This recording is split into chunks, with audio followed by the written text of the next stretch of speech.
Hello boys and girls, and today we're going to be talking about a very interesting game, Hydrophobia.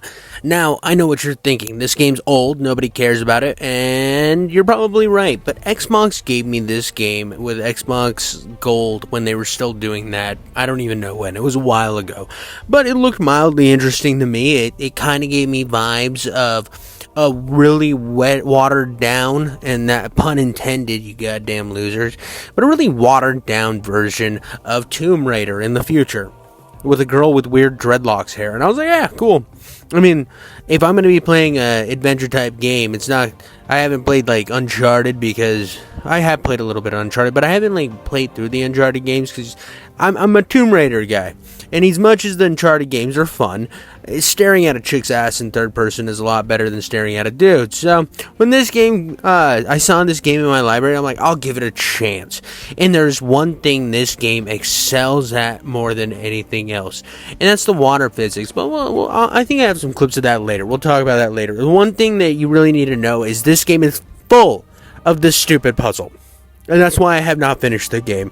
And it will continue to not be finished because I hate this puzzle. Now, if you played Spider-Man or Spider-Man 2018 or the other ones. Oh, and also vent sections. Do you like vent sections? This game's full of vent sections. If you like vents and climbing, oh, this is the game for you. And yes, that's as fast as you can possibly walk in these vents. But if you played Spider-Man 2018 or Spider-Man Miles Morales, you know that they have a radio tower puzzle that's kind of similar like that. And you might be thinking, wow, is it cool?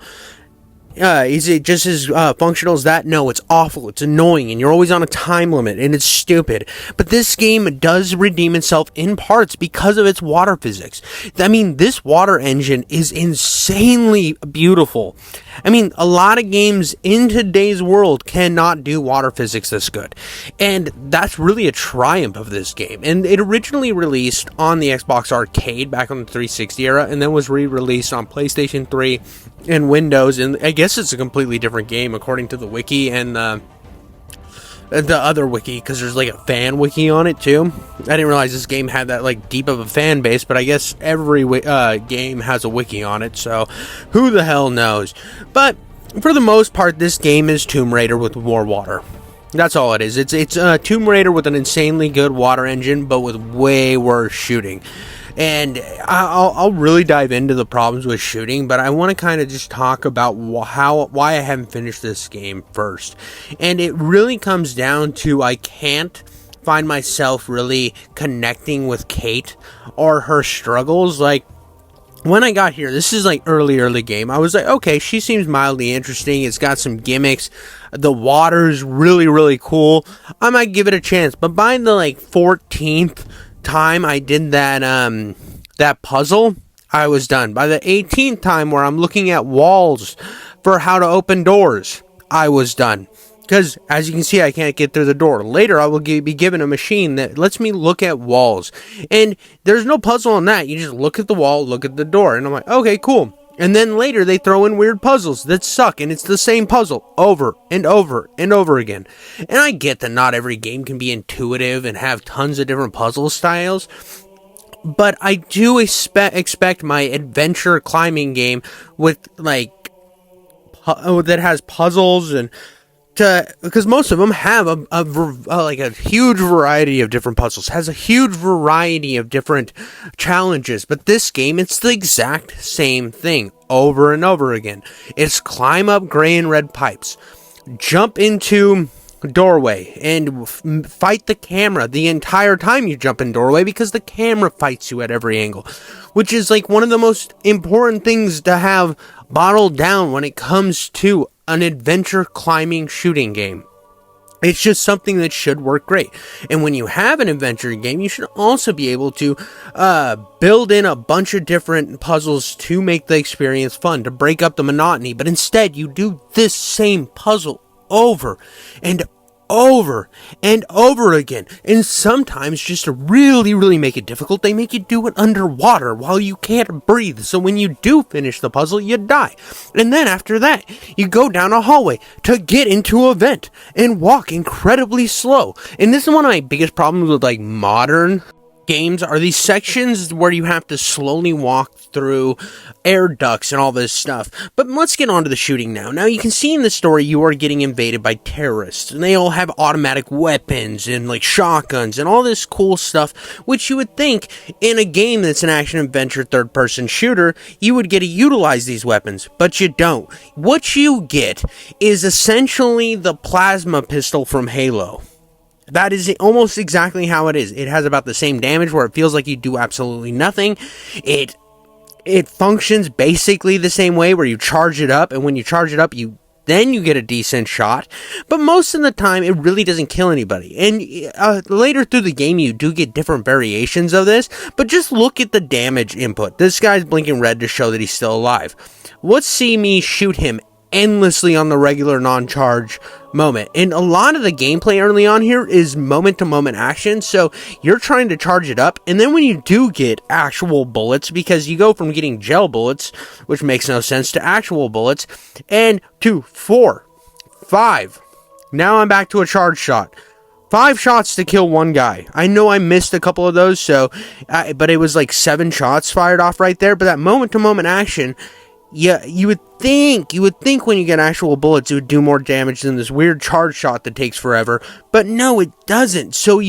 And I put this game on easy just to test it out if it was different. It's the same. The enemies have about the same damage input. So to me, that is an issue with the main combat of the game. And once you hit a certain point in this campaign, you end up doing a lot more damage. Now, there are explosive barrels and stuff around, so it's not like this game is trying to convince you that you're doing like the non-lethal approach, because I'm pretty sure an exploding barrel would cook your ass. So it's not trying to even be a non-violent game. It just has bad shooting mechanics, like really bad. And when a lot of the game consists of that, that is a huge problem. And the fact that the next step for weapons is to get gel rounds, like, so I go from the plasma pistol to riot control rounds, like, that makes sense. Like, that's the jump I want to make in this game, and that's my huge problem in this game. I can put up with the bad puzzles, right, as much as the tedious, annoying, repetitive puzzles, but when it comes down to a combat this tedious and this bad, I complain about Spider-Man because of its tedious combat, right? I'm not going to sit here and pretend this game has better combat, because it doesn't. And again, once I get something done, right back to doing these puzzles again. You go combat section, long puzzles, and I even stretched this puzzle. I didn't stretch this puzzle out. This is exactly how long it feels to take. And you think that, wow, I'm just really bad at this, but the controls don't help you. They fight against you while you're doing this. And the closer you get it to perfect, that's the faster to go. And then you run out of time. And it's just a stressful, annoying experience when it comes to doing this goddamn thing. And you're constantly failing. It's just like that one I barely succeeded on, but I had failed a few, and it's really irritating. And they just keep adding more levels to the puzzle instead of creating a new one to go back to a combat that really never feels that satisfying. Now, most of the time the combat works great. That's 100% not the combat, the platforming works really great. Other than when you're trying to jump into things, it can be really finicky, but the climbing works pretty good. The water physics are insane and some of the best I've ever seen. But when it comes down to me recommending this game, I would never recommend anyone to play this. Just go play as Nathan Drake if you like staring at a dude's ass, and then play as Tomb Raider if you want to stare at a chick's ass. And if you want a little bit of more set pieces, play both of those games, because they both have some of the most amazing set pieces in this genre. But I cannot recommend this game on good faith. But let me know what you think. Have you played Hydrophobia? Let me know in the comments. Am I just completely out of place for making fun of this game? I want to know your input. I live for it. I breathe it. Thank you guys so much for watching. I hope you enjoyed my review.